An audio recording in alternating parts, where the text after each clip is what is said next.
Super quick look at races 6, 7 and 8. 6, not much to report here. Too much to bear, just gets the right run. The only query is really the plus 450 metres. I thought the horse that was interesting is Mr. Belvedere, Lord Belvedere, number 1. Coming out of that Kerwin's Lane race, which I really like. Given no hope there, slightly, well, it's just only having a barrier trial. Got warm across the line. Probably tied that last little bit, if anything, but that's fine.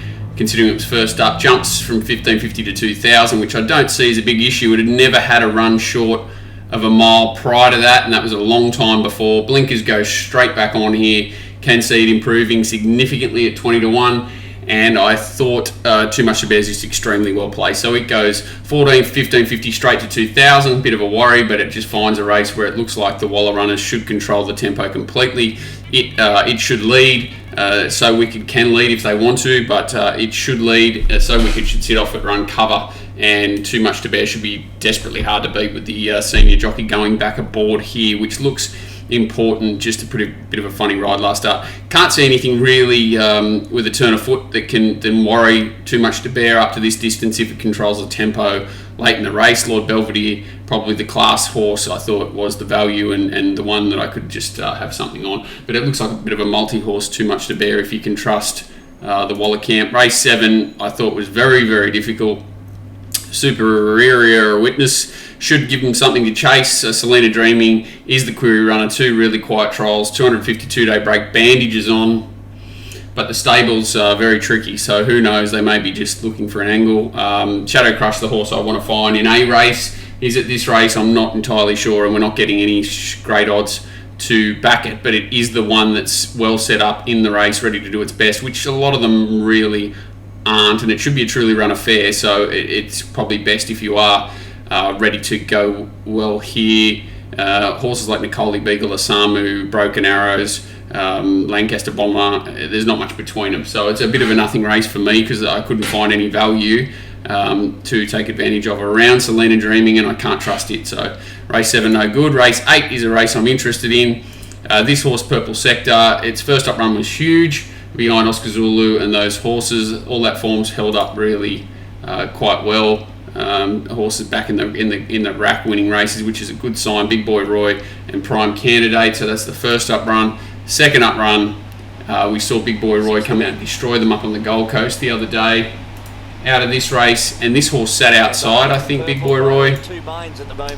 Kerwin's Lane had the gun run behind it, so this horse has sat outside Big Boy Roy off the bit a little bit early. I don't mind seeing that when they keep finding the line.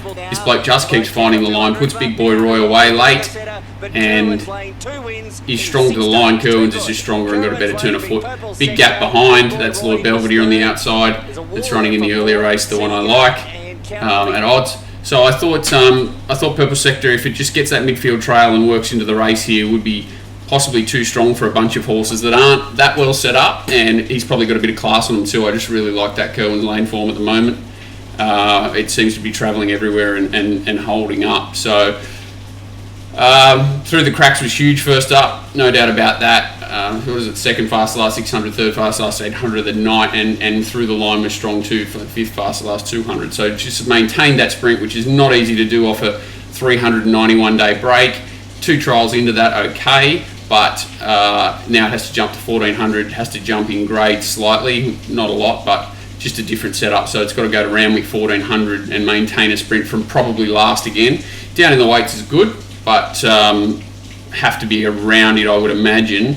And I think the horse that just gets the perfect run, even though I think it's a bit of a query, a lot of thinking going on here, at 1400 metres, is True Detective. It did lead and hold him off there first up, and it was a career best. I just think it just gets that suck run right behind whatever speed there is. There's a few that could possibly go forward, and it's got the option to sit in a similar position to True Detective most likely. Sorry, to Purple Sector most likely, just behind that speed.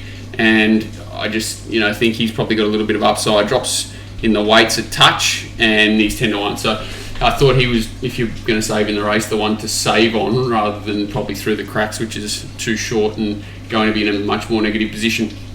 So I'll be sending out Purple Sector as a pretty modest bet, sort of 2.5, just because he's back in distance, and he's not won at this distance before. Maybe a little bit one pace, but I expect him to be strong, and hopefully Bowman can just get him in that spot. I imagine they've targeted this race, so they probably backed off him and the last couple of weeks. So 21 days into this looks okay, dropping back to the 1400. Thanks, guys.